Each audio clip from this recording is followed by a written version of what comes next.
Assalamualaikum warahmatullahi wabarakatuh. Selamat datang teman-teman semua di kelas kita. Pada sesi yang ke-10 ini, kita akan mendiskusikan topik terkait dengan perencanaan pajak restrukturisasi dan penutupan. Seperti yang telah kita diskusikan pada sesi yang sebelumnya, bahwasanya restrukturisasi merupakan aktivitas yang memang perlu aktivitas yang sangat penting dan salah satu aktivitas yang menjadi tujuan perusahaan yang biasanya dilakukan oleh perusahaan dengan tujuan tertentu. Secara definisi, restrukturisasi adalah upaya untuk meningkatkan competitive advantage perusahaan. Apa itu competitive advantage?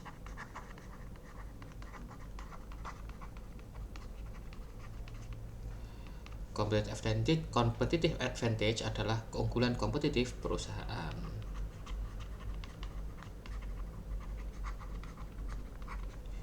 Terkait dengan aspek restrukturisasi, maka jika kita mengkaitkan dengan aktivitas perusahaan itu kan kalau dilihat secara konsep bisnis dia itu kan ada bentuk usaha ya teman-teman. Lalu ada juga aspek keuangannya.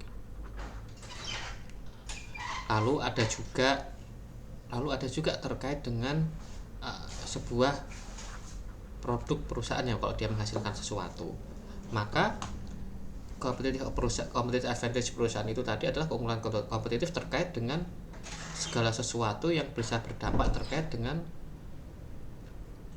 perusahaan. Kalau kita menilai perusahaan, otomatis yang perlu dilihat adalah value perusahaan.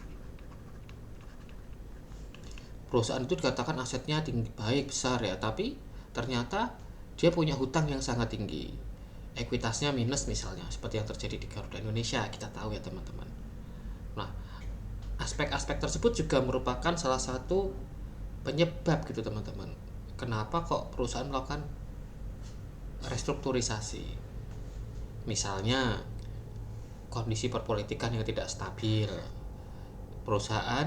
misalnya ada perusahaan asing berada pada suatu negara, di mana negara tertentu itu memiliki kondisi politik yang tidak stabil teman-teman, sering berganti kepemimpinan gitu, dinamika politiknya tidak major gitu, karena politik tadi bisa berdampak pada perubahan regulasi yang tidak konsisten, misalnya regulasi perpajakan yang terus berubah gitu, dan tidak adanya platform gitu. Seandainya sebuah negara ingin maju ke depan harus ada guidelines-nya gitu teman-teman.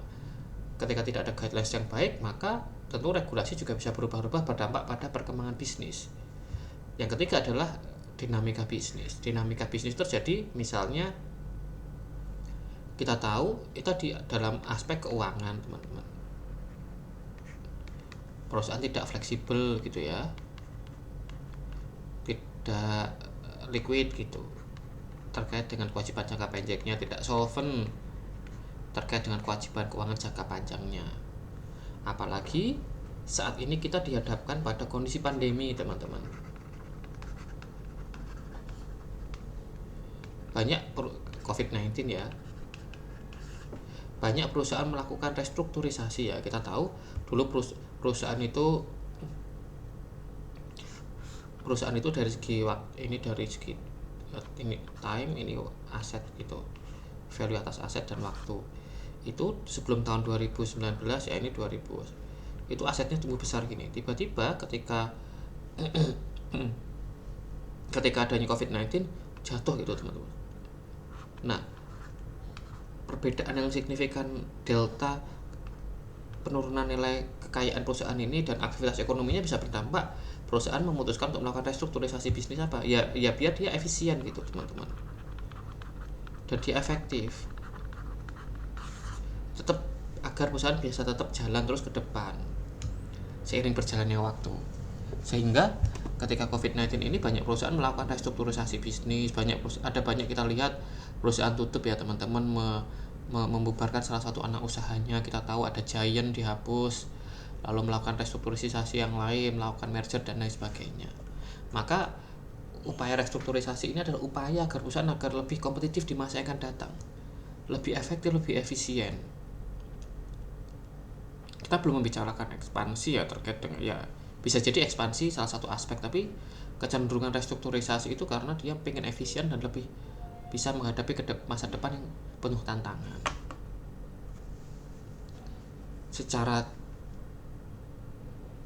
tipe restrukturisasi itu terbagi menjadi beberapa tipe ya. Ada yang istilahnya restrukturisasi finansial. Tidak hanya terkait dengan ketiga hal ini teman-teman, namanya kita akan membahas terkait tiga hal ini saja. Misalnya restrukturisasi pelunasan hutang sebelum jatuh tempo. Nah, ini terkait dengan timing, ya kan, dan kontrak.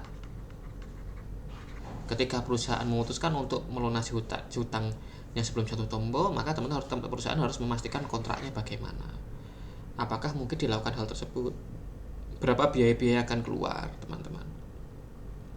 Karena ketika kita melakukan kredit ke pihak lain pun menghitung ya berapa cash flow yang mereka dapatkan, dan kita juga menghitung berapa kewajiban yang harus kita bayarkan. Nah, itu harus matching, itu harus mendapat persetujuan teman-teman. Biasanya ada denda dan lain sebagainya, sehingga itu harus diperkirakan. Lalu ketika perusahaan mengalami masalah keuangan, salah satu aktivitas yang bisa dilaksanakan adalah melakukan konversi hutang ke saham. Misalnya sebagai contoh, perusahaan memiliki kewajiban yang cukup tinggi gitu ya. Daripada dia membayar kewajibannya tadi dikonversikan ke dalam bentuk saham, sehingga kreditur menjadi shareholder, teman-teman. Atau melakukan pelunasan saham. Yang kedua adalah terkait dengan restrukturisasi bisnis. Bentuk bisnisnya dirubah. Fokus bisnisnya misalnya dirubah, misalnya seperti itu. Awalnya ada perusahaan pertanian gitu kan, maka dia fokus pada pertanian, ini pertanian supplier gitu, maka dia pertanian ke end buyer gitu.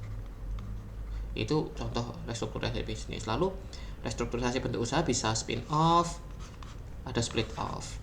Kalau spin off, maka misalnya ada perusahaan A ini memiliki anak usaha ya, memiliki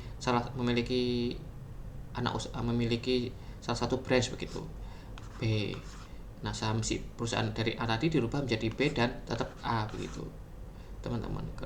Jadi sahamnya misalnya ini 300, si B dikasih 100, maka si A tetap memiliki aset senilai 200. Jadi asetnya dibagi.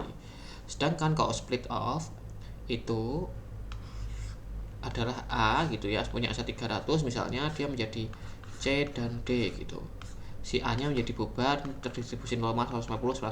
Nah, ini yang dimaksud dengan restrukturisasi bentuk usaha. Jadi bentuk usahanya yang dirubah, teman-teman. Nah, lalu ada penjualan unit bisnis ke pihak lain. Kita menjual unit bisnis ya untuk menutup hutang kita. Lalu perubahan bentuk usaha dari PT ke CV misalnya.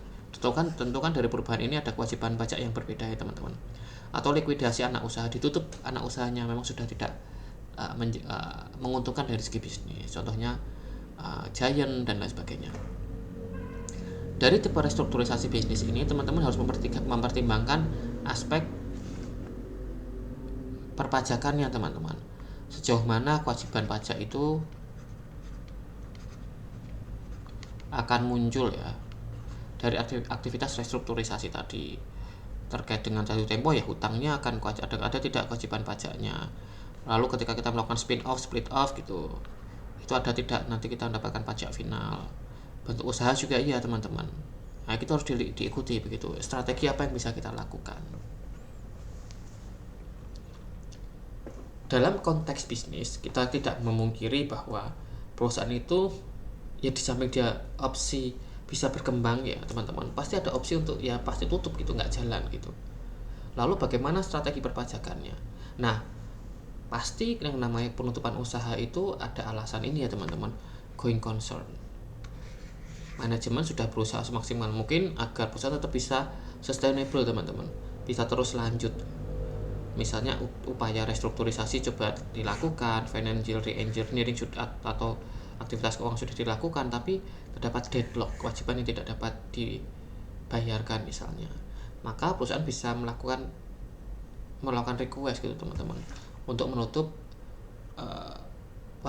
kewajiban, untuk menutup bisnis tersebut. dan negara bisa mengakomodir itu, teman-teman. Negara memiliki preferensi untuk mendahulukan pajak hutang dibandingkan kepada kreditur lain. Jadi ya wajib pajak harus mendahulukan wajib hutang tadi begitu. Ya kan, kalau dia rugi kecuali dia sudah ada dalam masa ini ya klaim atas kerugian 5 tahun begitu, teman-teman. Lalu kewajiban pajak juga harus dihitung begitu, berapa nilai kewajiban yang terhutang misalnya. Lalu wajib pajak bisa mengajukan penghapusan NPWP dan NPPKP, nomor pokok pengusaha kena pajak. Resikonya apa? Ketika kita sudah melakukan likuidasi bisnis gitu, tapi tidak mengajukan penghapusan, maka kita bisa terkena sanksi pajak akumulatif gitu, teman-teman. Karena sifatnya wajib laporan pajak di Indonesia adalah self assessment. Maka ketika melakukan penutupan usaha ya kita harus melaporkan kita menutup usaha kita. Seperti itu. Di sisi lain, pemerintah juga memberi opsi kepada wajib pajak untuk mengangsur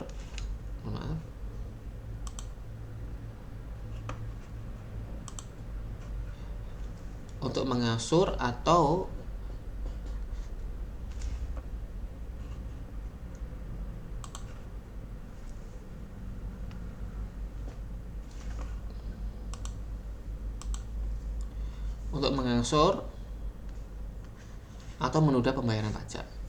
Nah, aktivitas ini bisa dilakukan oleh wajib pajak terkait dengan SPT misalnya dan surat kurang bayarnya gitu. Tata caranya adalah misalnya kita memberi request gitu, meminta permohonan ke DJP dengan alasan ya teman-teman, otomatis dengan alasan. Lalu DJP juga bisa memberikan pertimbangan apakah menerima seluruhnya atau menolak. Jika menolak paling lama adalah 7 hari kerja. Lalu yang perlu diperhatikan adalah misalnya surat hutang pajak telah diterbitkan, maka tidak dapat diajukan penundaan atau pengangsuran kewajiban pajak. Jadi kita harus bisa lebih cepat lebih baik itu, teman-teman. Jangan sampai hutang pajak kita keluar dulu lalu kita menunda gitu. Ya kita di depan sudah dari awal sudah merencanakan itu begitu, teman-teman. Demikian sesi kita yang ke-10 ini. Terima kasih. Assalamualaikum warahmatullahi wabarakatuh.